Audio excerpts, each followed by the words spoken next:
This is a ManeHustle Media podcast.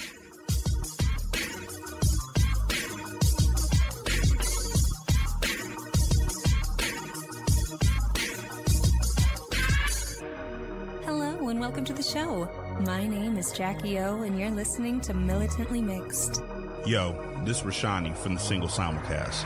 And when I'm not making you laugh or making up parody songs, I'm kicking back, listening to Militantly Mixed.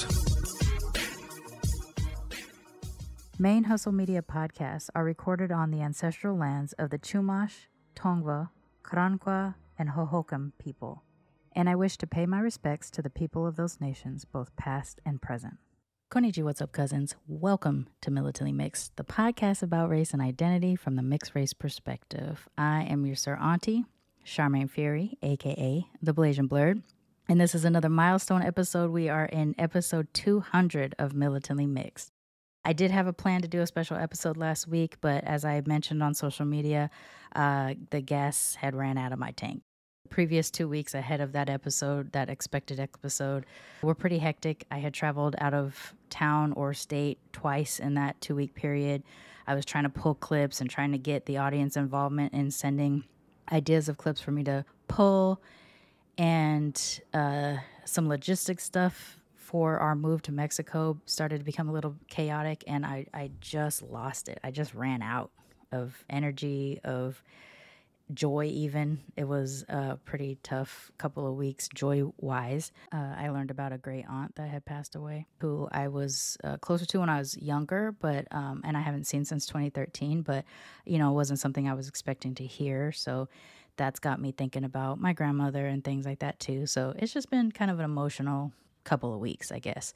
And I just kind of needed a few days to sit on the couch and not do anything, which I did. And now I feel a little bit back to myself. That being said, the chaos has begun. It's not like I haven't been preparing for this move out of the country for the last year, but getting under the 30-day mark, which is where I'm at right now, it's just become chaotic. It's like, oh, I haven't gotten rid of enough stuff. Oh, eventually I'm going to have to empty out this apartment. Is all my stuff going to fit in my suitcase? You know, my marriage certificate went missing. I've had to reorder it. My passport went missing from just August. I've had to reorder that and pay emergency fees and stuff like that. I'm out of money and I'm trying to make it work. So it's just been chaotic. So please bear with me. I'm so glad that I got all my interviews for this period done back in December and January, because at least I know that I have episodes to release. The reason why last week skipped was because that wasn't an interview episode. It was going to be a solo episode, and I just didn't have it in me to produce. So thank you for everybody who sent kind messages about my notice about taking a little break. I appreciate the support of this family so much, this Militantly Mixed family, because it does keep me motivated to keep going, knowing that I'm not just doing this, like putting something out into the ether and I'm the only one that cares. When I see the responses from y'all, whether it's in social media or email form or what have you, I really feel like there's a purpose to this work that we do with Militantly Mixed. So thank you so much for helping me hit a 200 episode milestone. And as we look into the next couple months when we will be hitting the 5th anniversary of Militantly Mixed, I can't stress enough how crazy it is that I've gone this far with one thing, because I am a person that just moves on so frequently to something else. But Militantly Mixed has given me a purpose that I never really had in anything else that I did before, even if it was something I enjoyed doing.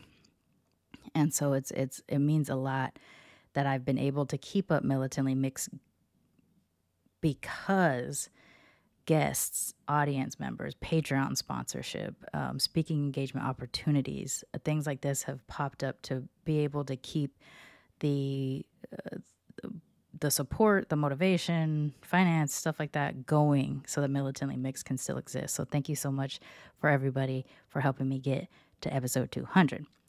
And before I share today's episode, which is going to run a little bit long, we did have a longer discussion. I cut out a very little for time, to be honest. I do just want to remind y'all that we have the Be Your Mixed Ass Self anthology still going. We will be receiving submissions until March 15th. So at the day that this airs, you'll have about 15 days left, 15 days left to get your submissions in. As of right now, we're probably heavier on the poetry side than on the nonfiction essay side. So hopefully people will start getting those nonfiction essays in pretty soon. I've had a lot of notes and DMs or emails excited that this opportunity exists, as people are starting to find out about it now that may not have been exposed to the show before. So we're actually starting getting entries from people that don't know Militantly Mixed, the show itself. Please go over to militantlymixed.com and click on the Be Your Mixed Ass Self anthology tab. Read through all those guidelines so you make sure that what you've written does qualify, or what you will write does qualify. And then you can do your submission fees and submit your writing to Sharmane at militantlymixed.com. S as in Sam, H-A-R, M as in Mary, A, N as in Nancy, E, at militantlymixed.com. And we'll just see what happens. Teresa and I are both very excited that this exists, that we're finally doing this project. We will start our reading process in April, and we'll probably start announcing information about beginning the publishing process sometime this summer. So this is the 2023 project, y'all. Help keep us going and help make it as big as we can possibly make it with getting those entries in. You do not have to be a professional writer. You don't have to be anything but your mixed ass self. And we just want to share mixedness with the world in the same way we do through these episodes of Militantly Mixed. We want to do it in your words in the anthology. So get those entries in because we have until March 15th at 11:59 p.m. Eastern time. And then we're going to go ahead and close those books for the period of time.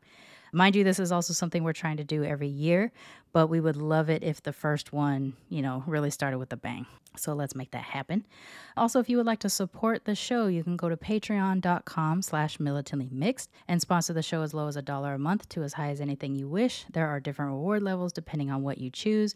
And for some of y'all who are expecting awards, like physical things, a lot of those have gone out already. I did get a bounce back with an incorrect address, so I have to reach out to that person and try to find them again. Also, there's some folks that are at the t-shirt level that hasn't sent in or responded to their t-shirt message yet. Those are coming from Patreon, even though I'm writing them. So please make sure if you see a Patreon email from Militantly Mixed that you do respond through there so that you can get those rewards sent out to you. And if you would like to support the show by dropping some coins in the tip jar, you can go to paypal.me/militantlymix. And shout out to Aaron and Nina. I see y'all have recently dropped some coins in that tip jar again. And I know that you do that every so often. So thank you so much for help keeping me going that way as well.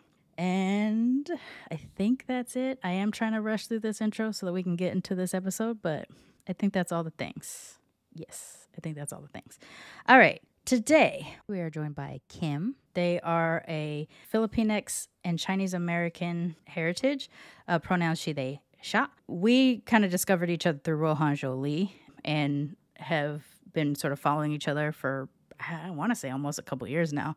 But we had a really good conversation about a lot of aspects of multiple layers of mixedness, multiple levels of immigrancy, combining activism and art. And it was just a really great conversation. So I'm looking forward to sharing it with y'all. Ahead of that, though, I do just want to let y'all know near the end of the episode, Kim does mention an event that is coming up on March 4th, which I'm going to put the information in the show notes for a releasing of a zine that is about safety and solidarity. There's going to be an event at Culture Labs in New York. So again, I'm going to put all of that information in the show notes. So please check that out. Also, you can check their social media account because I will on Instagram, I will be sharing whatever the organization is sharing so that y'all, if you are in the New York area, you can support another Militantly Mixed Cousins work along with the work of a lot of other creatives in the Asian American space. So please, yes, check the show notes. Also, I guess this is one more announcement. I have been trying to get caught up with the transcripts for the episodes. You may have noticed if you go to militantlymix.com and click on the episodes tab, there are some episodes that have a transcript listed already. I am going to have to manually do that backlog though. So while I do have an AI software that helps me create the transcript, I still have to go through and manually make corrections, which does sometimes take quite a long time. And so I'm getting as many done in advance as I can. But with things being as chaotic it is, it's kind of slipped behind again. I'm also trying to catch up on episodes from the past as well, which again, it'll come as it comes because it's still manual work. And until I make a little bit of money on this show to be able to pay someone to help me with that, I'm still a one-man show. I get it done when I get it done. That being said, if you head on over to militantlymix.com and click on that episode tab just to check and see if the episode you want has a transcript, there might also be that extra information if there is an event or a product or an art piece or a podcast or whatever the guest is into or doing. I will have something on that page dedicated to that episode so you can go to those links directly there as well. So please go ahead and check that out. So without further ado, please join me in welcoming our 200th episodes cousin of Militantly Mixed, Kim, aka Keech.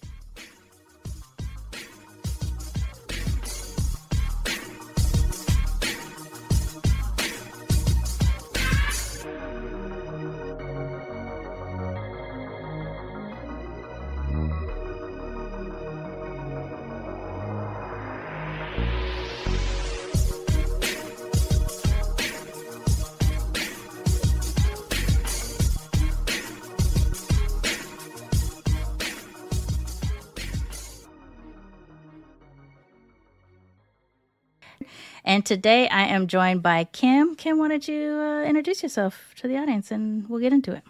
Excellent. Hi. Yeah, thank you for having me. My name is Kim.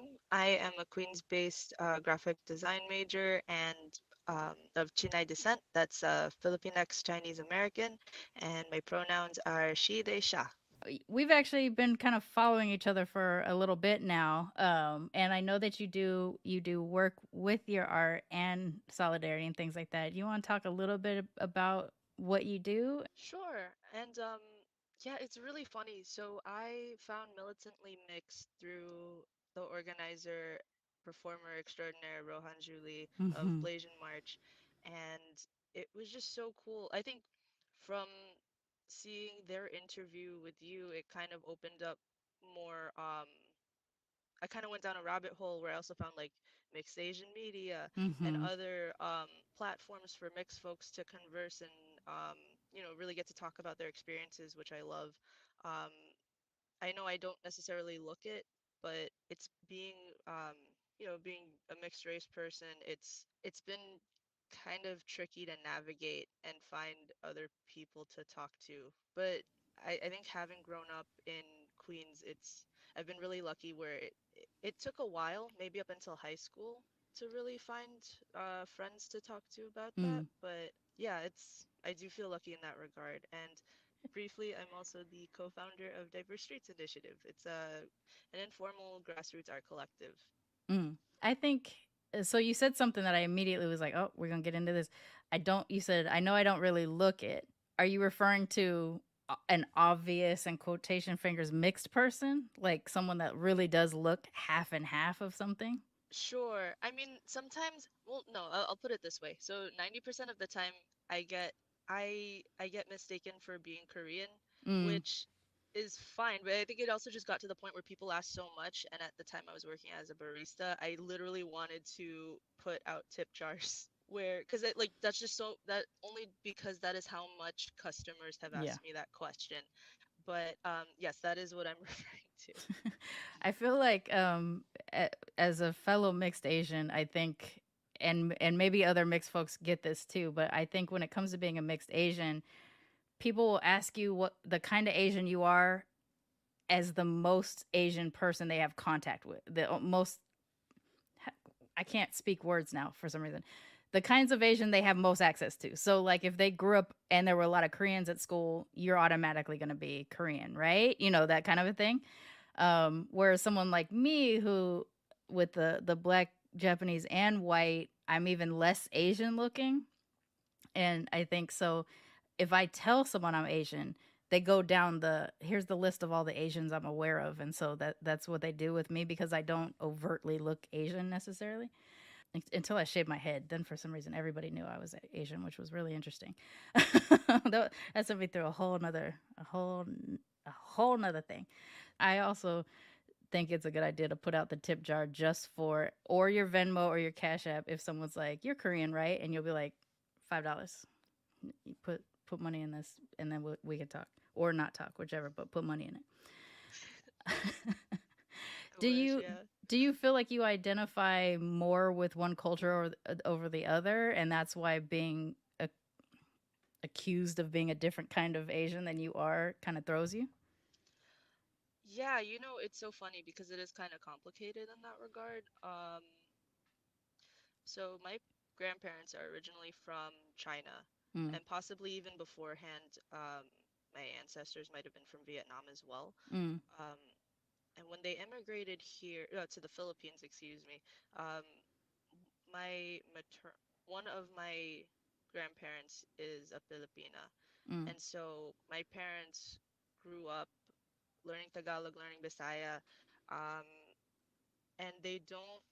So maybe some of my other relatives do. Like some of them have retained like some Mandarin, but mm-hmm, otherwise it's mostly they understand Filipino culture, they mm, understand the language and the politics that go behind it. So that's kind of what I grew up learning at home. yeah. Yeah. I mean, I get that. The not look like the thing you identify the most of, even as a mixed person, ends up being a whole mess of especially when you're seeking that validation. You're like, just please believe me. Who cares what my face is telling you? Like, this is where I'm from. Right. And yeah, so growing up, like you said, I have classmates who would say like, "Oh, are you Chinese, Japanese, Korean?" And once I said I was like my parents are Filipino, they would like no idea Mm-hmm. what it was. And that's fine because there were a lot of other places that I didn't know about growing up, but it also felt like maybe maybe we were kind of just making it up, Mm-hmm. which sounds a bit bonkers, but yeah, especially primarily where I grew up, it was mostly Italian, Irish, Jewish neighborhood. Mm-hmm. And I don't think yeah, and then primarily like Chinese, Japanese, Korean classmates. However, I didn't, the Chinatown in our neighborhood is about like maybe 20 minutes away. Mm. And just being a small kid, I didn't really have access unless my parents were going. Right. Yeah. Yeah. I mean, we have so many layers. I mean, as Asian American, from Asian American immigrant families or multi generational, like they immigrated a while ago, but you still have contact with them, like your grandparent, like in my case, my grandmother. That we have to convince people at all is ridiculous. Like, we really would be just like, see that little Japanese lady? Yeah, that's why. That kind of stuff is really frustrating because you are what you are. You can't help that shit. What got you into the artwork and utilizing it for opening conversations about solidarity and safety and things like that? Is it more specifically geared towards the like Asian safety and things, given what's happening in the world, or is it just a general solidarity type of work? Yeah, it's a little bit complicated. I guess if I know I've been saying that a lot, but I guess when I look back on how art's been for me, I think I just wanted to be able to articulate stories that have been in my brain for a while and put it in a way that's one, coherent, two, um, would be relatable, and three, would be able to touch up on on the subject matter so strongly where the people who read it and they know, or they relate to it, they feel seen, they feel heard. And that's kind of one of the past projects I've been able to do in 2021. My short comic Queens I Love You But You're Bringing Me Down was chosen as one of, I believe, like five projects by the Catalyst Commission's, excuse me, the Creative Sanctums Catalyst Commission, by Sharon Chin. And I was able to kind of talk about the remnants of racism within the borough. And it meant a lot to me because I actually got to meet other people from Queens, and they're like, "Holy shit, thank you. Like this is, I know exactly what you're talking about. I know these areas. This is our home. This is where Yeah. we grew up with." So I'm really grateful to do that. And I think 2020 kind of just gave us, or at least it gave me the opportunity to kind of have more of that attitude to just throw things against the wall and see what sticks. Yeah. Only because at that point it was like life's too short. You might as well just get it out there while you can. Right. Um, Yeah, I feel like the pandemic taught us that life was both too short and too long not to try something, whatever that was. I feel like I was already doing the podcast at the time, but the pandemic taught me that that's actually all I want to do. Like, I don't want to try to figure out how to balance having the podcast and having a job. Like, I wanted to figure out how to just do the podcasting because this work seemed more important, and granting me access to people, like you, like Rohan, that are doing work where their mixedness fuels an aspect of what they do. And what you said about the Queens, I love you, but you're bringing me down, that other people from the borough were like, ah. I mean, it's just one of those moments of representation happening right in real time and in meat space, that someone else needed reflection in some way, shape, or form. And that can be really broad, like us as mixed people, all the way down to specifically mixed people in Queens, or mixed people, a mixed Asian person in Queens or something like that.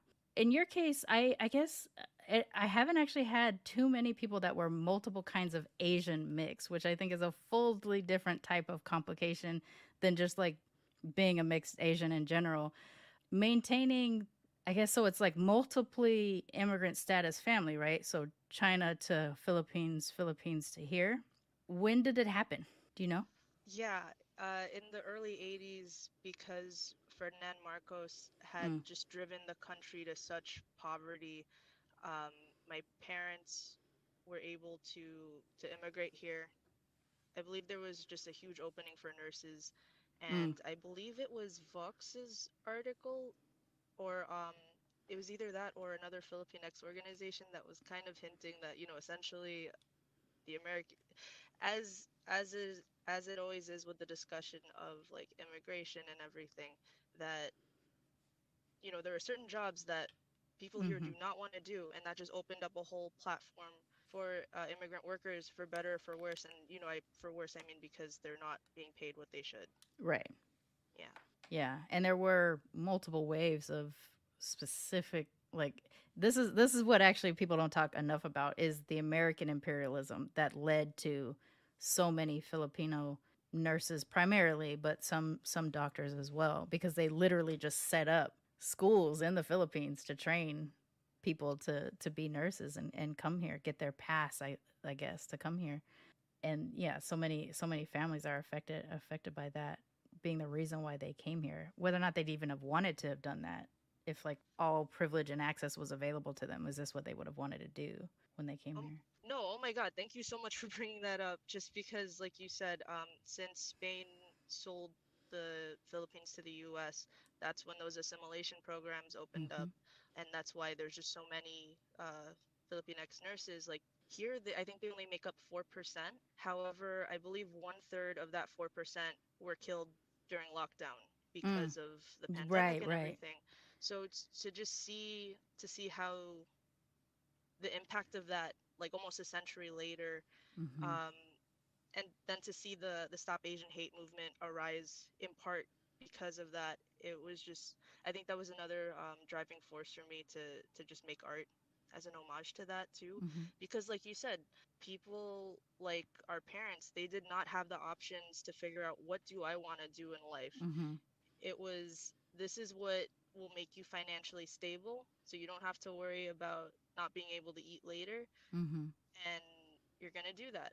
Right. Survival versus living, I think, is such a huge part of a lot of the reasons why some of our families came here. And then what's weird about that is that we become something different. Like the products of that voyage to get here, we become something so different and removed that it's tough to look back at our, like, home countries and feel connected. So in your case, in your household, were you upholding predominantly, mostly, I guess, the Filipino culture, but did you have access to aspects of your Chinese culture as well? Honestly, that's something that I kind of mourn here and there, Mm, because before the pandemic, actually, my lolo passed away, and mm, he assimilated into Filipino culture. He knows Tagalog, but for there were times where my parents and their siblings were growing up, they would hear him sing in either Cantonese or Mandarin, Mm. and they couldn't tell me what the song titles are. So that's something that I'm never Oh, you gonna can't know. find them. Right. Like I'll never be able to find it unless I literally sit down with them and just maybe peruse through YouTube and just say like, Mm-hmm. was it this? Was it this? And so I didn't really have that connection, unfortunately, to Chinese culture unless it was through my friends, classmates here and there. Mm. Because I kid you not, even during Chinese New Year or the Lunar New Year, I was like one of the only few Asian kids that still went to school, and then everyone would Same, look at me because like, Japanese don't. Yeah. "Oh my gosh." Yeah, same. When you're Yeah. trying to find Asian validation and then you're like the one Asian that doesn't do Lunar New Year, you're just like, wait, what? Oh my Yeah. God. Yeah, everyone's like, "What are you doing here?" I'm like, it beats me. Oh my gosh. I think like once or twice, my parents have brought home like, the moonrise cakes. Mm, And then it was just on the plate and they're like, "Yep, there you go. that's it. Happy That's Lunar how New you Year." celebrate. Right. That's how we celebrate. But no, it was actually nice. I finally got to go to Chinatown in Manhattan to experience Chinese New Year for the first time. Oh, okay. Um, yeah, so that was really incredible. And I know with the younger generation in our family, we try to at least incorporate that so they can at least have a good time with it and not Mm. be as confused as we were. Yeah, so you don't lose it altogether. I think the tough thing and in my experience, which I don't know is quite how you did it, is like when my grandmother came here, she wanted to be American. She seemed to like she was a child during World War II, and the propaganda was such that like Americans were cannibals, and so it was your duty as a good Japanese to kill yourself with poison if the Americans came so that they would eat you and die from the poison too. And she was a child. This is what they're telling her as a child.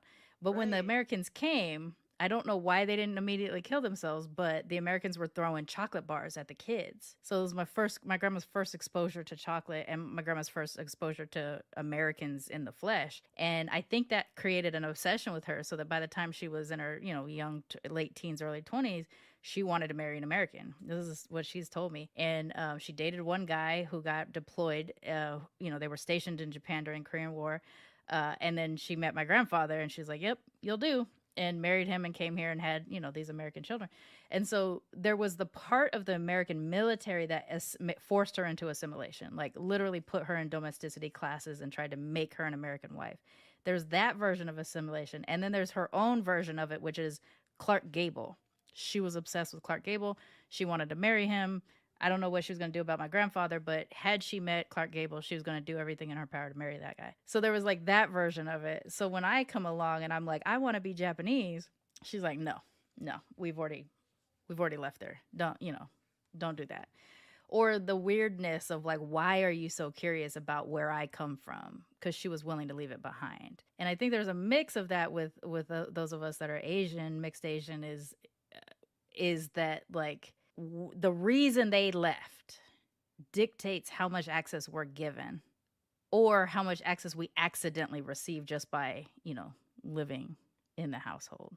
I don't know where I was going with that, but it's just one of those things. It was like I noticed as I'm getting older how much work it takes for me to gain access to things. When I literally had a Japanese woman in my house growing up, like I ate the food. I heard the language sometimes. She wouldn't teach it, but I would hear it. We watched the movies and the TV shows and all that other kind of stuff. And yet I'm still sitting here at 45 years old going, oh my gosh, I can't believe I didn't even know something that I learned on, TV or the internet about Japan. And then I get frustrated by that. In your case, do you have you said the thing, and that's what touched me is the idea of like your Lolo's songs being gone, and short of you like accidentally coming across another person singing it maybe, and going, oh my gosh, that's familiar to me. What is that? That is gone now. And I just wonder sometimes like what's missing from in my world too, like what's missing from Japan that I don't have access to anymore. Yeah, that's just one of those tragedy things I think about, especially because Asians are so willing to assimilate. Oof, gosh, you hit the nail right on the head. Yeah, where do I? There's so many things I want to touch upon that. I'm like, where do I even start? It's so funny that you mentioned Clark Gable because for one of my lolos, not the one that I previously mentioned, there's the other Lolo apparently was in love with the classic film actress Myrna Loy. Mm. And so I think when he was, in his elder years, he was living with my folks, and he would like they were just trying to make conversation. He would just talk about classic film actresses that Mm-hmm. he was into that were American, and yeah, that assimilation is pretty strong. My Lola, his wife, was had eventually married, I believe, an American soldier, and that is how she immigrated here, and that's Mm. how some of my other family members were able to immigrate as well. So it's it's crazy. I know Joe Coy already made that joke regarding his parents. Like, so it's just it's bonkers how ingrained that is. And once she immigrated here, she was in the South. She was in Georgia for like 40 years. So assimilating was probably another form of survival for her. Mm-hmm. Like, Mm-hmm. she still spoke Bisaya. I think she's still like a proud Filipina.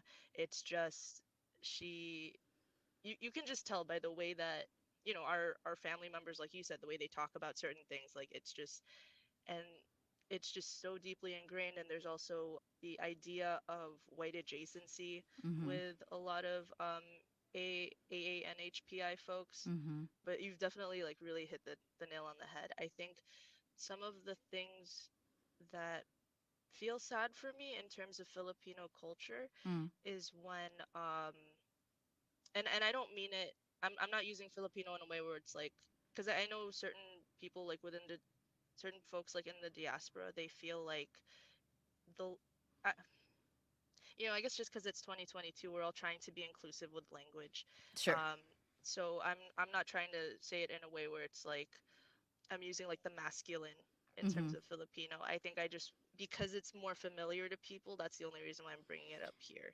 Um, Fair. And I don't know yeah, if the conversation has happened as much with, Filipino Filipinx as much as right, like Latino Latinx, right. Latine. Like I've heard that on the Latin side. I don't know that it's happening quite as much on the, I guess specifically Filipino side, because I'm not hearing other Asians do that with their terms.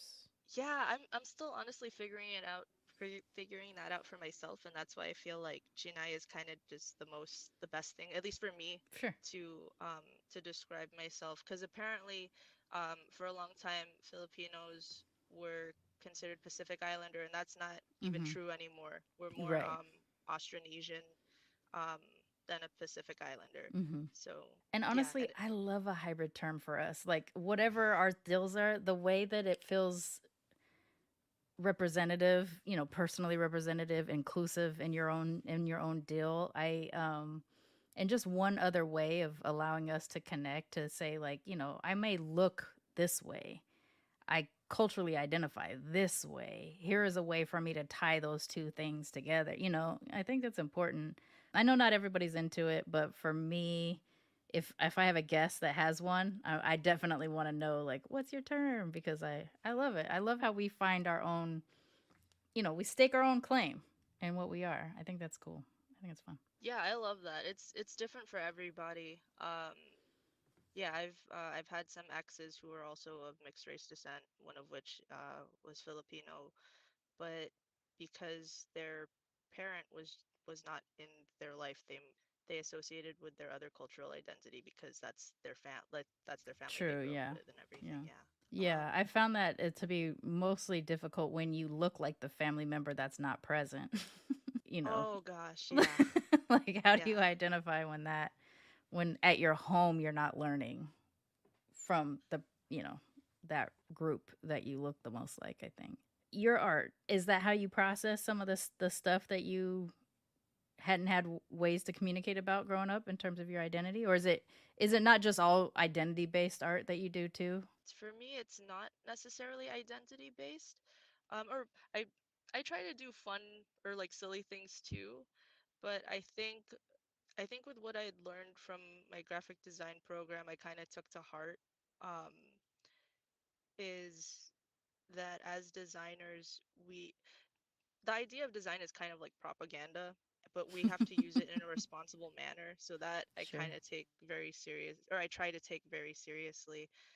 So, and I think it just came up with the idea that I'm kind of on a borrowed time mentality. That's just how I do. And so for me, I just want to,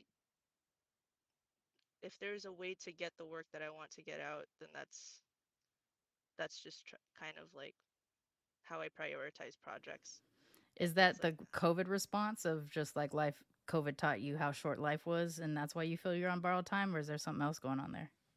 Sure, it's a mix between COVID and I think so on Instagram my in my bio I put that I am every Asian parent's worst nightmare. I'm a graphic design major just because art is not always so highly encouraged or Sure. non-medically related work Yeah.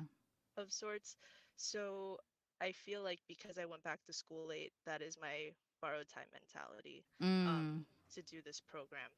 And so it and it's funny because I think to answer your previous question, if there are things that I feel lost or like left out on in terms of like Filipino culture, for me, one of the biggest issues that I try to tackle is well, at the time it was the corrupt extrajudicial killings of um, Rodrigo Duterte's regime, and Mm-hmm. then now it's that Bongbong Marcos is back in Mm. Malacanang Palace, and so especially because there's a lot of red tagging going on in the Philippines. Red tagging is when if the Filipino government knows that you are speaking out against what um, atrocities they're creating Right. against Filipino citizens, um, they will tag you as a terrorist. God Um, damn. I think because it's red tagging, it's a communist label, but communism and terrorism has been I see. kind of clumped one in the same term. So that is something that people outside of the Philippines are trying to utilize because a lot of people in the Philippines are scared. Um, Rightfully so, just because people have been shot in the street. Um, what is kind of scary now is that under Duterte's, in 2020, Duterte passed the anti-terror law. So it doesn't matter if you're in or out of the Philippines, if they know that you're talking about it, you could essentially be red tagged. And if you set foot on Philippine soil, you can be detained up to 2 weeks without being given an explanation of any sort. Oh my So, gosh. So they're looking for people that are even living elsewhere. yes, unfortunately, that is currently what's happening. And that is why that's kind of why I've been making the artwork that I've been trying to make. And Mm-hmm. that's kind of been the scary and hard conversation that um, people have been having with families, including with their families, including myself. Um, just because if I ever try to have conversations about it with my family, they're like, "Oh, well, we don't live there anymore. That no longer affects us." Um, Mm. and it's been really strange because it's like it's affected you so much that you had to leave. Right. Um, yeah, you had to Yeah. like leave your family behind and everything. Um, s- and in a way, I don't know. I guess it's just that mental the way I look at it, parents are just people who have kids. So their way of kind of like dealing with certain things is how they've been taught. So whenever I try to um talk about it, they kind of just laugh it off and just be like, "Well, this doesn't concern you." And also there's no I believe the term is like jus soli. Um, it's complicated because if you are because some of my family immigrated from China because even if they were born in the Philippines, they're not automatically considered a Philippine citizen Oh, for okay. that reason. Yeah. So there's always that like identity confusion Mm. as to like are you Filipino, are you Chinese, you're Mm. Inchik. And so especially because I'm not born there, we're not Filipino Americans are not seen as Filipino in the eyes of Japanese is the same. Same yeah, thing. yeah, Yeah. exactly. Yeah, I'm sorry if that was like long-winded, but No, that no, is no. You're right. No. It that does help, and it. That's one of those things too that for me is also a point of frustration is that I've several times have claimed being Japanese in front of my Japanese grandmother and her saying you're not Japanese, and me not understanding what she's saying when she says that, because no one taught me that, right? No one told me that to Japanese, being born there is what makes you Japanese, not the ethnicity, right? Right. And so for her, she's like, I'm not Japanese anymore. I'm American. And I'm like, yeah, but that's nationality. That doesn't have anything to do with who, because I grew up here where ethnicity and culture is such a big part of what makes you able to claim something, right? Sure.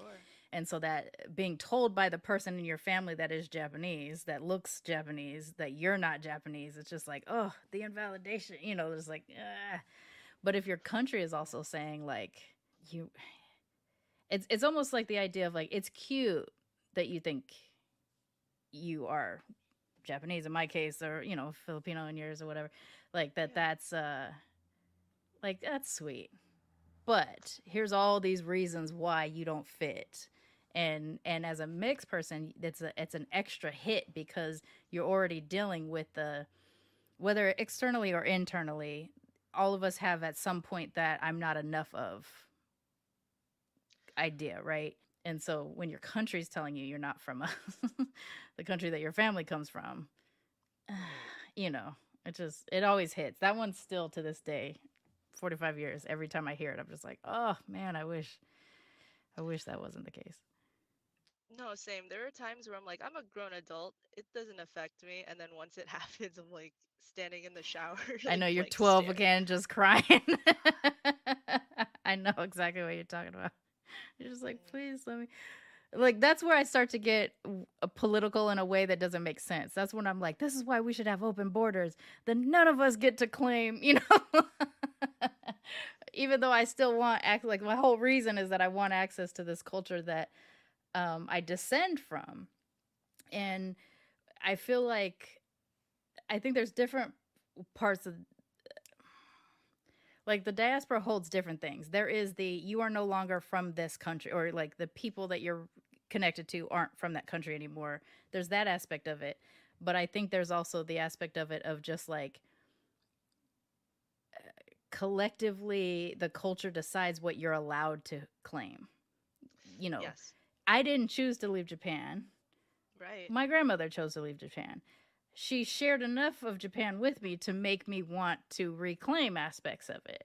But Japan is telling me no, or the culture or the whatever is telling me no, because you're mixed, because you're American, because all these reasons, this is why you don't have access to this thing.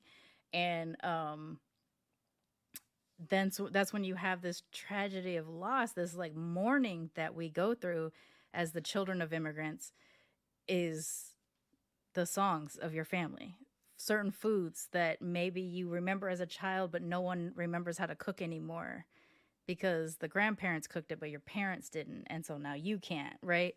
And it's so quick how fast you lose it.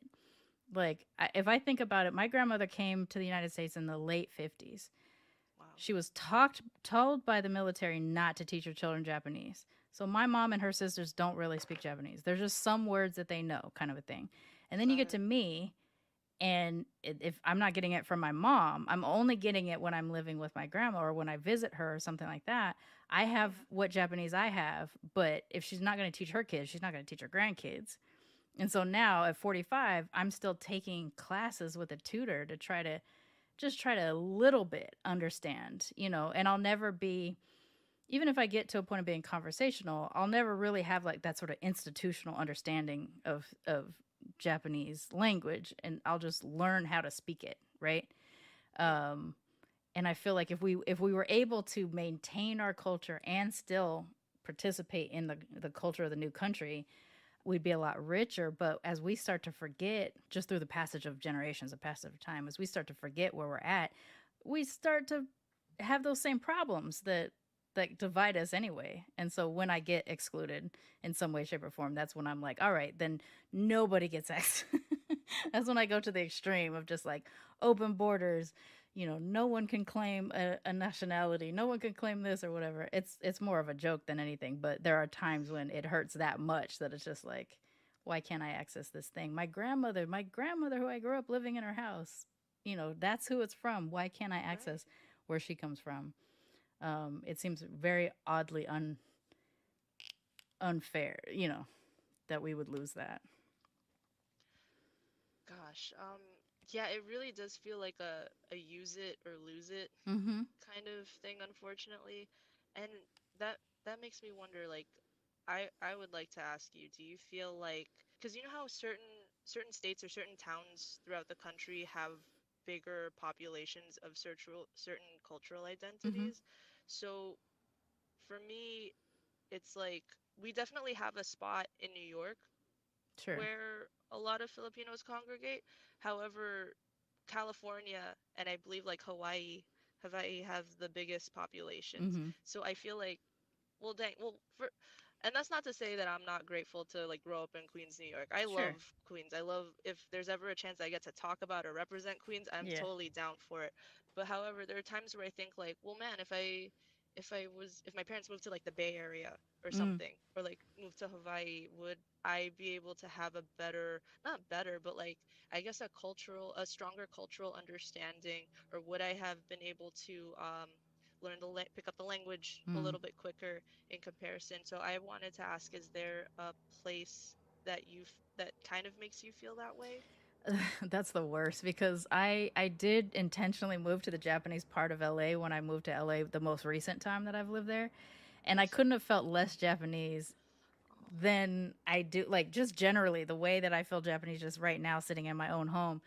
Like, I felt less Japanese when I lived in a Japanese neighborhood, and now I live in a predominantly black neighborhood, which is very similar to the neighborhood I grew up for in Long Beach. So like you, I actually haven't lived in Long Beach since I was 15, and yet wow. any opportunity for me to represent for Long Beach, I'm still just like, ride or die for my city and stuff like that. um, but like, so the neighborhood I live in right now is a third ward of Houston, historically black community, and it's very similar to the one that I grew up for in California. When I got here, at first, not now, but at first, I felt less black when I moved Oh to the wow. black neighborhood. And when I was in the Japanese neighborhood in LA, I felt less Japanese. And so I was like, what is wrong? Like, what is this as a mixed person, that to go to the place where my people congregate, I now suddenly don't feel enough of. The difference is that more often than not, I feel more black, and I'm saying more with the quotes, right? I feel more black, or I have more access, more maneuverability in black spaces than I have in Asian spaces, and then Japanese. And I say Asian before Japanese because Japanese don't tend to stick in a community. Like, there are some Japan centers or Japan towns. San Francisco has one, which is the one I grew up going to the most. LA has two. DC used to have one, but whether or not it's still present, it's hard to say. But there's not really a whole bunch of places where, like, yes, all the Japanese people are kind of in this community. So it's easy for me to maneuver black spaces as a mixed black person, where even the community accepts me as black and acknowledges that I'm mixed. I don't have the equivalent of that in a Japanese space. So to answer your question, I would say, like, the dream would be, yes, I could just pop into one of these communities and stuff like that. But even like, so the maketo, the Japanese market where I was living, my Yeah. husband would come with me, and he would watch me like physically code switch into my Japanese thing when I was there. And then as soon as we would walk out the door, everything would change. And he would laugh about this because I was not aware it was happening. We walk into the maketo, I get all my stuff, I get to the cashier, and all of a sudden I'm making sounds instead of words that are common to Japanese people. Like, they ask me a question, I'm like, I'm making these sounds. My body language had changed. Like, I kind of hunched over and I'm in deference position and stuff.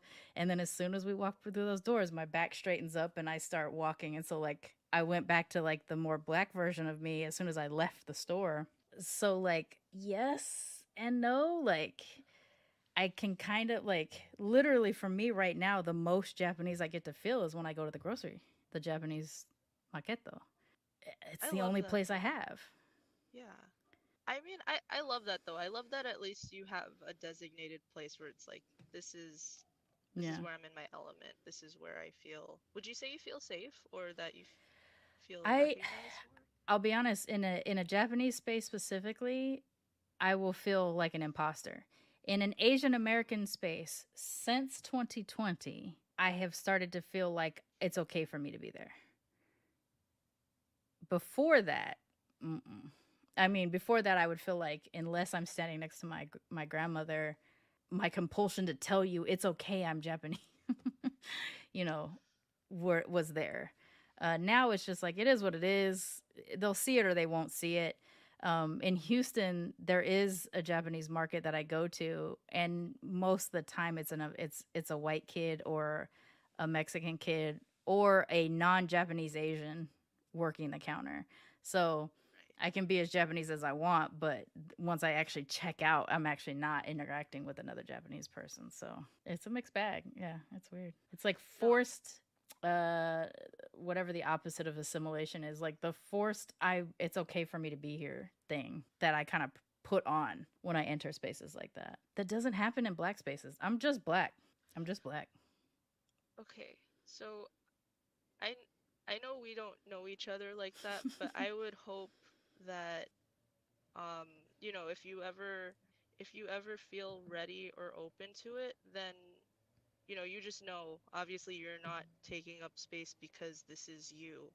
Yeah. And yeah, and that you know, you have every right to be there. Um and I know you don't I don't know. I guess I hope you know that if that's Yeah. not weird to say. No, I Yeah. do. And I mean, especially with the kind of work that I do with the show, I mean, I'm actively telling people, like, you're not taking up space. You're just owning the space that you are a member of, or, you know, something like that. I try to like work on my wording that way and stuff.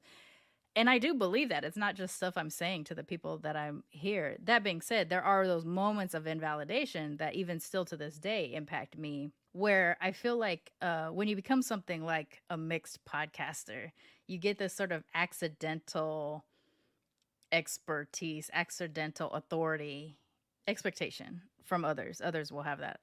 And so if I have a moment of invalidation, or if I or I don't feel like I can take up space, that, you know, someone would be like, no. If you can't take up the space, then I can't take up the space because you're the mixed podcast. You're the person that needs to be able to take up the space. So it's an accidental thing because I just happened to press record and decided to talk for the last 4.5 years on mixed race identity. And so to a degree, I understand how I become an authority in that way. But at the same time, you know, I'm still a mixed person that on occasion, even in my most confident be your mixed ass self moment, will like something, the teeny tiniest little thing will hit and I'll be like, oh, suddenly I realize I'm not, you know, I hate even to use these words because this is not what I want to say, but like a full member of that community, a full member of, you know, that kind of thing. But I still think my story is a part of the whole, you know, Japanese diaspora as a whole. We have different generations, especially here in the United States. You have your war brides. You have 3 tiers of war brides. You have your pre-internment and your post-internment. You know, there's all different kinds of ways in which you can interact as a Japanese person here. But that divides us even further here. So, like, I know some families that come from internment, and they know a whole lot of internment families, but they don't know a whole lot of families like mine. And a lot of the families like mine know a whole lot of other families like mine, but we don't know any internment families. You know what I'm saying? Like that kind of stuff happens, I think. So yes, to go off of what you're saying, I do for the most part feel like I can just walk in these spaces. It's the way in which I think I pay deference in a Japanese space that I don't maybe necessarily in a Black space, because the way I'm welcomed as a Black person, there's no equivalent to that in Japanese culture or Asian overall, right? Like to be the descendant of the African slave trade is to literally know that you were taken from your family, your home country, and then you got here and you were further taken away from your family as they continued to buy, sell, and trade your ancestors, so that like when we meet other Black people, we view each other as family because we might be. You know, we don't know that we're not, because they literally sold our ancestors all over the country. There's not an equivalent like that. So the way I can automatically gain membership in new Black space, there's just not, I don't even have a way to explain that to, say, Japanese from Japan if I were going to try to enter a Japanese space, you know? Whereas I think other Asians where immigration was more of a necessity, you know, they might get it a little bit more because they were maybe been driven out of their home country. It's not Right. quite the same, but there's something that we can connect to, right? But yeah, I can't just go to another Japanese and just be like, we're both Japanese, solidarity. There's just not a version of that. No, I really appreciate that you shared that with me. Thank you. Yeah, and I hope what I said was not presumptuous. I No, you're fine. really feel grateful that, you've created this space for everyone to, to hold and just be themselves. Mm-hmm. And so I think so for me, I think it just I do understand what you're talking about, and it breaks my heart when I speak to other mixed race Asian folks and have those similar experiences when Mm-hmm. entering an Asian space. And I hate that. I hate I hate that they experienced that. And I know like I've definitely been I'm not gonna lie. I've definitely been guilty of doing that in the past. For instance, there was a classmate. I think he was just trying to, just be nice and relate to me. Like Mm-hmm. we were one of the few like mixed race Filipinos in our elementary school. Mm. And I think once he told me at some point I had experienced like a form of bullying and like microaggressive racism, like where other kids would do the eye things. Right, right. So I thought he was making fun of me. So Mm. initially, my response was to curse that kid out and tell Sure. him to get out of my face. And then once I realized, like, he was just trying to be honest with me and like share a moment. I saw him years later and I apologized. I was like, I had no idea and I'm sorry that was wrong. Like he was really nice about it, like really gracious. So like I try really hard to just not work on it and not do that because unfortunately we grow up in a racist society and we have to like, we just have to do a lot of like unlearning, relearning and Yeah. just work to committing I to mean, it's that. so hard to really hold stuff against us as children because, I mean, one, we're probably regurgitating something we've picked up, from somewhere, Sure. and you need some element to come in and shift you, right? Like you're not getting that when you're little. So, I mean, if you get a chance to say something to someone later in life, that I think that's a great opportunity for your own healing and theirs too. But looking back, when I think about times like that, I'm just like, there's one in particular that I kind of bring up on the show on occasion. It's my grandmother being Japanese. I heard her talk shit about Korean stuff a lot. I didn't realize I was hearing that though. And I had a Korean friend, and I remember one point just saying something about like, well, Koreans, blah blah blah blah blah, and then going, oop, nope, that's not mine. Like I don't believe that about Koreans, and yet it just came out like it's such a reflexive type of thing of someone said something, and I needed to validate a behavior that Koreans have. Um, and then immediately it felt wrong. So I guess like enough work had been done for me to be able to catch when I'm also, doing something. But when it happened, I was like, oh my goodness, how often have I done that and didn't catch it? Just because I have the historical issues between Korean and Japanese. Yeah. And so it's later in life that I realized mm, Japanese was the aggressors in this situation. So why is my grandma the one saying things like that? That kind of stuff started to happen at that point. So I think it's nice when you realize it that you're able to do something like either apologize or put it out in some kind of way through your work, maybe, or something like that. If you can't get back to the people that you might have said something to, putting it out there in the universe in some different way, I think is healing for you, and potentially if it gets back to those people, healing for them too. But it's so tough, right? Because you don't what you learn by osmosis and what you learn, just seeing things happen, that kind of stuff. Like Oh yeah. we'll be unpacking until our deathbed.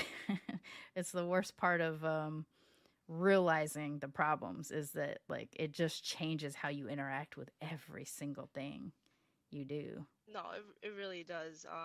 But I think what is nice about, for what it is, I think what's nice about the time that we're currently living through is that there is at least space where people can just talk about it Mm-hmm. and say that, we want to break this generational norm that's become so acceptable when it's not. Great. I think, yes, it's painful and uncomfortable in a lot of cases, but the conversations that I get to have with Asian Americans, mixed Asians now that I did not have in high school, that I did not have when I was younger, even a young adult, like it's actually allowing me to feel more comfortable in even attempting to occupy an Asian American space when there was such a block for me when I was younger, because I was like, I already know I'm not welcome here.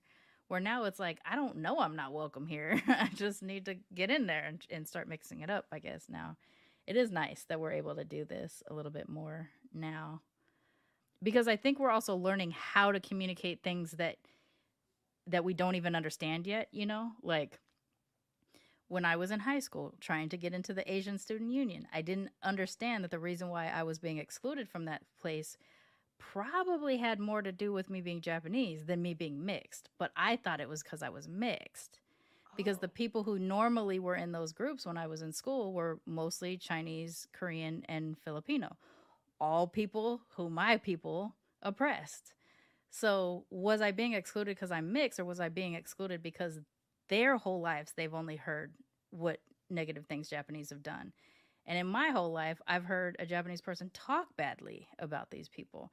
So in these moments when I'm trying to have Asian solidarity, neither of us knew how to communicate why we weren't comfortable sharing space. Now, though, education about what Japan did across Asia, education about how America as a whole views Asian Americans, Asian immigrants, and mixed Asians. Now I have more things, but I don't know how to talk about everything yet. I don't know how to identify all of the problems. But if I get into a conversation with a fellow mixed Asian or a fellow Asian, I can go, okay, but what about fill in the blank issue? And then because we're both in this world of trying to understand, we're able to work it through, instead of just acting like, no, we don't talk about stuff like that, which I think is the generation of our parents and our grandparents. You didn't talk about those kinds of things, so you just move on. Where now, if there's some kind of divide or conflict between different kinds of Asians here in the States, we can turn around and be like, okay, well, let's figure this out. Let's work this back. We actually have, maybe it's not the language, we have the way to talk about things established a little bit better now. I think so too. And it's really interesting that you bring that up, because I think for me it's still relatively new, because I'll put it this way, compared to a lot of other peers, I feel like, not that, because obviously Filipinos were not excluded from World War II, but I think when it comes to talking about trauma that a lot of AA and HPI folks still feel because of World War II. Like I kid you not, I once saw two classmates like get into a fist fight because of it. I don't know exactly how it started, but a few minutes later they were just like both on the floor. And I guess because I didn't necessarily well, I guess for one thing, I did not grow up with primarily here. It was a Chinese Korean um neighborhood, though there are like enclaves of like Japanese neighbors too. But I guess like that interaction for me wasn't necessarily there until like later on in life. So I guess what I'm trying to ask is or I guess what I was trying to say is that I feel like now, like as an adult, being in being like in AAPI spaces where that does come up sometimes, unfortunately, like I'm still trying to figure out like the best way to maneuver and have those conversations, or like you said, to like check myself if I'm if I'm like, oh wait, no, that was like an offhand remark, why did I do that? That's gross. Or do you feel like there are certain ways that you may still struggle in those conversations or spaces? Yeah, I think, I mean, like you said earlier, this is such a good time because we've sort of been blasted with learning opportunities that, you know, we're getting to a place where we can start talking about this stuff a little bit more. I think we're also getting used to being comfortable with being uncomfortable. You know, like, it's okay for me to have this uncomfortable conversation right now. It's in fact important for me to have this uncomfortable conversation. Whereas I think in the past it would have been just like, not touching that, you know? Right. Oh, okay. No, no, I totally see that. I guess I just mean like if you feel that, oh, this has come to like an uncomfortable situation, like do you like I guess what is your, how do you feel like is the best way for you to, like, do you just process it? Because for me it's like, okay, I don't want you to take me being silent as though I'm like angry or I don't understand. I'm kind of just sitting with the information and I will get back to you like once that it's like um Yeah. just really gone through my brain or I've done more research. Yeah. I think it's fair now to actually say that part of, um, you know, maybe you're in that middle of that conversation. Someone says, you know, you're being silent right now, or you just like rejecting, you know, whatever, where you can go, I'm actually processing at the moment. I'm hearing what you're saying, but I'm also trying to figure out before I just start talking. I want to, you know, I'm trying to figure this out. And I think now people are actually able to hear that versus needing to finish this conversation today or needing to finish this conversation in the moment, which is probably what kept fights going for so long before, if you were in the middle of something. Whereas I think now, and honestly, like, it's a combination for me of starting this podcast and then what happened starting in 2020, is that between 2018 and 2020 of starting this podcast, I was learning how to have these conversations. I think there are times I did fine. And I think there are times I made mistakes and had to learn. And then as I learned and grew and incorporated this new knowledge, I became a better podcaster.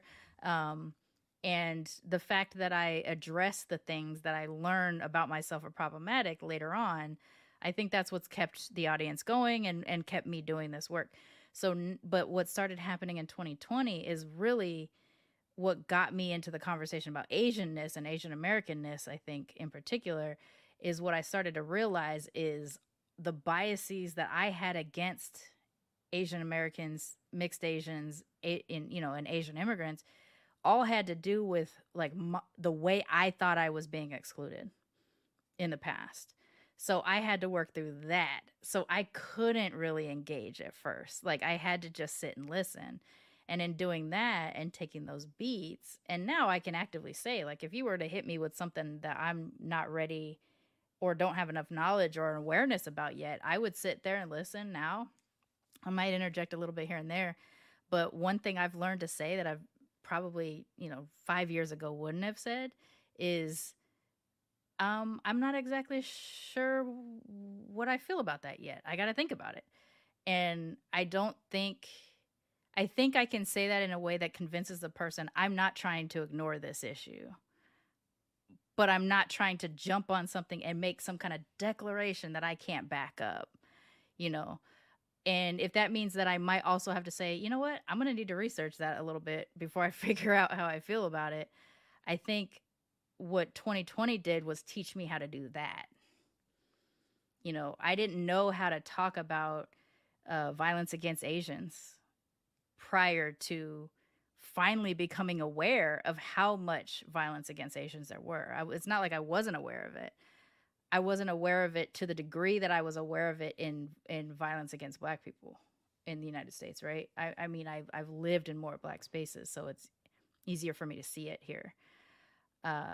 So yeah, I think if I'm kind of answering your question, I think what I say is that now I'm identifying better when I don't know something. Whereas I think in the past I would have just talked through it. And I would have probably made more mistakes, probably would have stayed problematic on a thought, or something like that. And maybe even closed to hearing someone go, wait, Whereas now, if I'm not prepared to have the conversation, I'll be like, well, can I just listen to you talk it through and then I'll do some research because I'm not ready. I think I've learned that I can do that now. And I didn't I think it's a combination of the podcasting and the spaces I'm now putting myself in to have these conversations. I'm actively engaging in Asian American spaces now, and that prior to 2020, I was not doing that. But no, I'm really glad that you said that, and I think it's really important. And I agree. I think the pandemic and everything that's happened since has like allowed people to be vocal, well, in a way be vocal, but also understand like, that person needs to just like take a step back and Mm. just think about the conversation, and like if they want to look it up for themselves, then they can do that, and that's perfectly fine. And it's I appreciate that you said that, because I also feel like for me it was kind of the opposite, where like I didn't like I knew friends were talking about the protests and marches around like Mm. 2015 and even beforehand, but I don't Mm. think it fully hit me um like as to how heavy and like the full scope of like the Yeah. historical um op- like the historical oppression of the US. And I'm saying that as somebody who um for what it is, like in all of its problematic um ness, that Mm-hmm. I do feel lucky having grown up here. But as because we've grown up here, and because we feel like any sort of tie, like we do have the opportunity to critique it, and we should Mm-hmm. take that opportunity at every occasion, um I agree. yeah, Yeah. to critique that. And so for me, in terms of like the Black Lives Matter movement, that I'm just saying that did not, like, it that really forced me to like take a step back and like really understand um like how, like this, yeah, like you said, just the scope of Mm-hmm. that, and how it all kind of like comes together in that sense. Yeah. And I think a big important thing that comes with this period of time of us trying to figure out how to maneuver wokeness, if that's what we're still calling it, Sure. is that not every cause is you have to agree with every aspect of every cause, right? Like True. my critique of aspects of the Black Lives Matter movement was when they stopped paying attention to the fact that the Black Lives Matter movement was created by Black queer women and just left queerness out of the conversation. And then it started shifting into being a predominantly, focus on, the killing of Black people at the hands of the police, which is absolutely an important aspect of it. But also, Yes. there is this sub version of it, I guess, where it's active killing of queer people, active queering of trans people, things like that. The exclusion of them as part of the conversation. I have a critique of that. But in the beginning, I didn't feel comfortable being able to say, hey, but what about our queer folks, our trans folks, and things like that. In the Asian Stop Asian Hate movement, my biggest critique, and that took a while to be able to talk about too, was the acknowledgement of what was similar between what happens with Black people and what happens with Asians, right? And that was an opportunity for solidarity that was being excluded. That model minority myth was being employed on the Asian side when this should have been a solidarity thing from jump. And it took me a while to be able to feel comfortable in critiquing, because I was like, you don't want to take away from the movement. Well, no, you don't want to take away from the movement, but you do want to acknowledge where we're still moving incorrectly.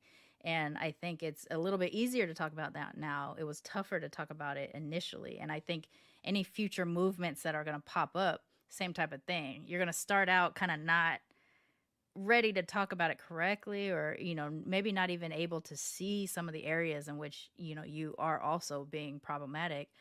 And I take it really hard when I find it, when I find a bias, or when one just surfaces like that. And the ones that bother me is when it comes out of my mouth so easily, but that I immediately identify it as wrong.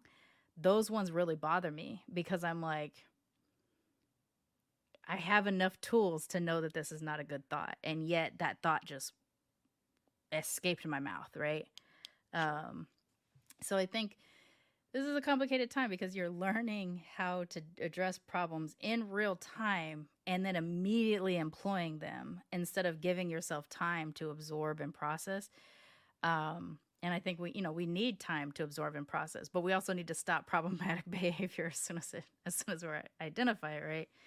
We may not always know why the behavior is problematic. It may just feel uncomfortable, and that's a different thing that we have to work with too. So I just think right now the best opportunities are things like this, podcasts or solidarity movements, or in-person spaces, uh, blogs and art exhibits, and things that actually give us places to start the conversation, whatever that conversation needs to be about, and us get into it from there. And so I think it's important for people, like us, creators of some sort, to be responsible. Actually, oh man, I know we've already gone an hour, but that just opened up an idea for me that I do kind of want to talk about. The idea of the stereotype of Asian immigrants in America wanting our families to be, in the medical field or something like that, because that's where the stability is. And yet art is usually what kicks off a movement. Art and creativity is usually what makes us identify problems in our culture and our society. And back in our back home countries, art was way more important in how things moved, until white people got on boats, to be honest. But I know I bring up white people on boats a lot, but you see these major shifts in all of our cultures, as that happens where our art changed after white people came on boats, and it also changes how we move to the rest of the world. You don't want your art to be the reason our country is on the map. You want this kind of success or whatever, and yet it's the art and creativity that drives the movements and the change that's happening, even if you're not actively trying to be political in your art. Yeah, no, I think that's a really solid point, though, especially because I think the first thing that came to mind when you said that, even though this artist is like a national hero, but they also have some stuff going on, I guess, if that's fair to say. Sure. Not that they're exactly the same, but I guess kind of in the sense of like, um, when people remember Martin Luther King, sometimes it comes up that he had an extramarital affair. This is the same case with Jose Rizal. He had an extramarital affair. Um, but his works, um, like his, I think he had like 3 books, one of which was like No Le Me Tanguer, which means like touch me not. It was calling out Spanish imperialism, and that's like one of the biggest works to me that comes to mind in terms of like art combating Philippine um, oppression. Right. Or like creating a whole movement to fight that. Um, no, that is a really good point, and it is sad um, because of the conditions that imperialism has like led our like ancestral countries respectively. Mm-hmm. Um, that this is why, in a sense, there is like a lack of encouragement in terms of art, even though Mm-hmm. they can do great things and they are an essential part of our cultures. Yeah, I agree with that. But before we start wrapping up, I do like to ask all my guests what they love most about being mixed, because sometimes we talk about the tough aspects of it. What is something you really love about being mixed? What do I love about being mixed? I think, it's funny. I think I I feel like things kind of start looking up for me around May, or like around like the early summertime, because you have um ANHPI Heritage Month. So for me, that's like, Mm-hmm. oh, this is where I feel the most comfortable in, because I Mm. can be both at the same time. And it's like, it's it's not that I don't know, there's like an extra, to me, it's like an extra dot of like fearlessness in a way. So I can't really describe it honestly, except that um this is just me, and I will love who I am even if it makes other people uncomfortable.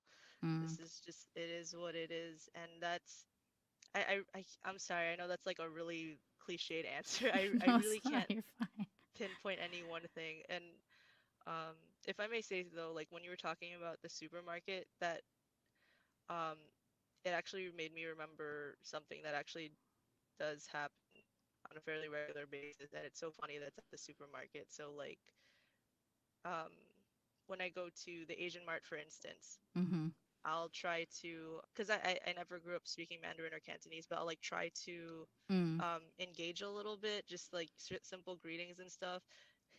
And I kid you not, people look so fed up with me at this point, like, because they know I don't speak the language, and Right. that's kind of like, and it's not just me, it's like other Asian Americans, if Sure. they see you and they think like you should know, Mm. and that's usually what happens. Like I think the last time I was there, the cashier kind of just like threw the receipt down at me, even though I saw that they gave the receipt and put it in the other customer's hand. Oh, wow. So I was just like, okay, great. It sucks too, because you feel like they right. gotta know that their families also had to assimilate. So like, it's not our faults that our faces look this way, but our, didn't have access to the language, Right. Yeah, It's tough. exactly. Yeah. No, it is. It's tough. And like usually if I go to like a Filipino supermarket, I'm either like Korean or Chinese. So Mhm. it's not necessarily recognized. Although there was this one time, even though it happened at a Target, I'm still taking it. This one time I stood next to some Filipinos, and they were paying for their, whatever they were buying, and the cashier thought that I was with them. And I like took a step back and I A was win like, is a win. a win is a win. Thank you, TikTok. Oh my A God. win is a win. Oh my goodness. But oh my gosh, is there anything new that you've discovered that makes you feel happy or proud as a mixed race person? I think for me, the biggest thing was last year I had won the Best Asian Stories Culture and Experiences category at the Asian American Podcasters Association, and I co-won it. There was two podcasts that split that one. One was called Immigrantly, and one was Militantly Mixed. So we were both winners. Where being a quote full-blooded Asian American was not the main part of the story necessarily. Well, in my case, it being what I shared was episodes of Mixed Asians, and with Immigrantly, it was specifically the Asian American immigrant story and stuff like that. So I think what happened there is that it made me realize that I probably held myself back a lot, but just based off of stuff that happened when I was a kid, or literally my family telling me, you're not Japanese because you weren't born there. The ways in which I held myself back from participating in Asian American spaces, was sort of a self-inflicted detriment, and I didn't realize that was happening. And so when the people, when we got the award and we got our chance to speak, the comment section, because the awards ceremony was over Zoom because of the pandemic, the comment section lit up with how many people were also mixed Asians, or how many people were like, you're definitely Asian enough, you're out here just being an Asian person. And me being so surprised that there was that many people willing to accept me, I think that's the closest thing to it, because it took, there's been so much active resistance on my part to allow myself to participate in these spaces to avoid rejection, and then to stumble into like so much acceptance. Like it kind of sucks that it's like an award is the reason why, but what other opportunities would these people have had to tell me that they accepted me? So it's not really like just a moment, or I mean, I would love it if I sat down in an Asian restaurant and they didn't take away the chopsticks, or I didn't have to ask for the chopsticks.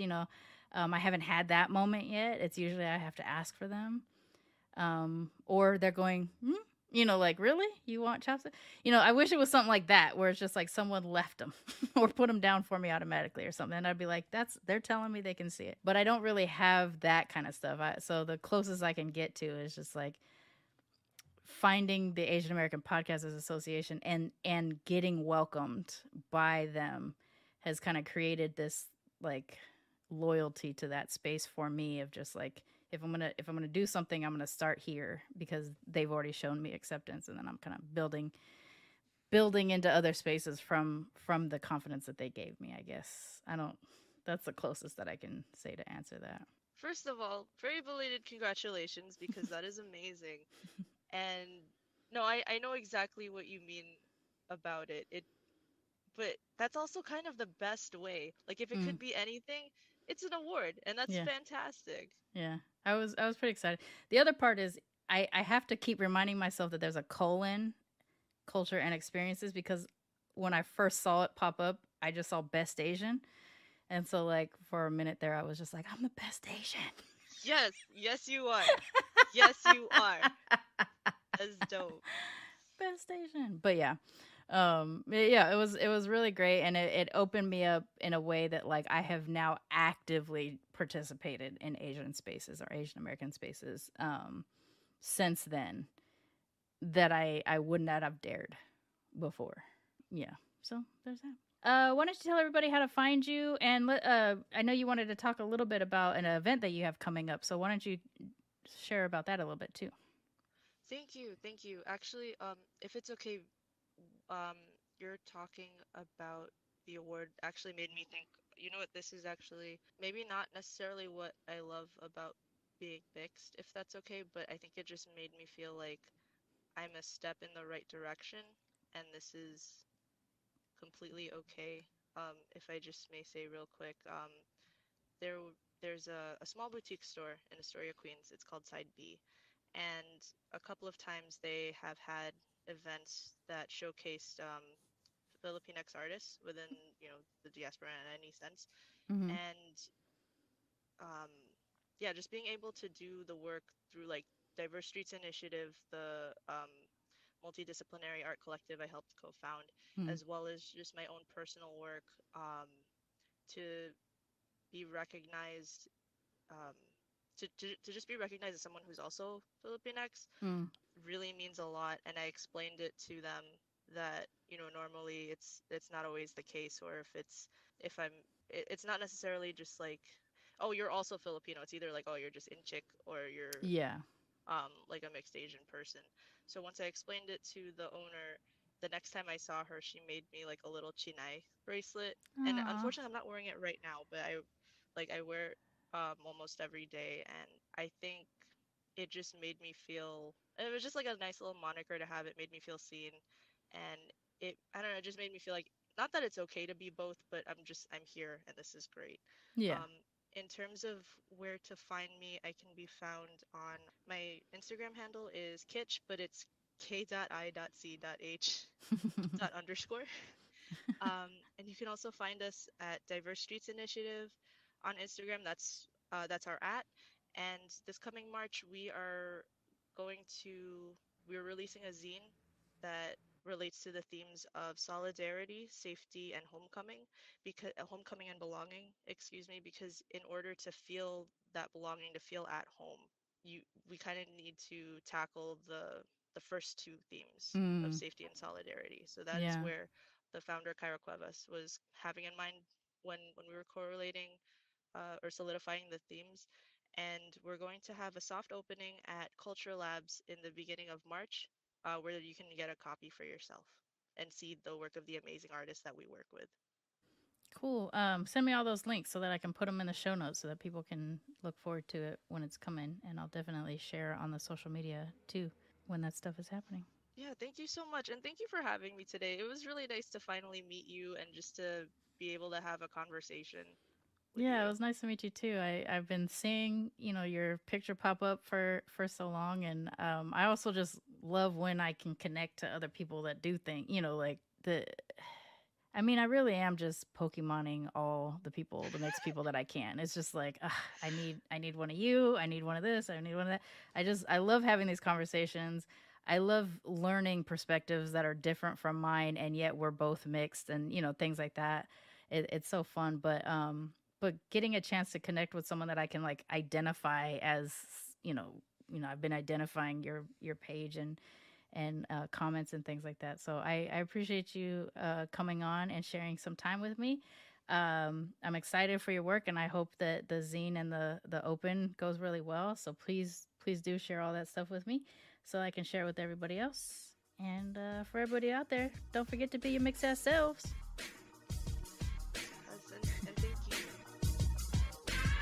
Militantly Mixed is a ManeHustle media podcast, produced and hosted by me, Sharmane Fury. Music is by David Bogan the One. You can follow us on social media on Twitter, Instagram, and Facebook at Militantly Mixed. If you'd like to become a sponsor of Militantly Mixed, please go to patreon.com/militantlymixed for monthly sponsorship or paypal.me/militantlymixed for a one-time only donation. And if you like what you hear on Militantly Mixed, please subscribe, rate, and review on iTunes or wherever you listen to podcasts. And don't forget to be your mixed-ass self.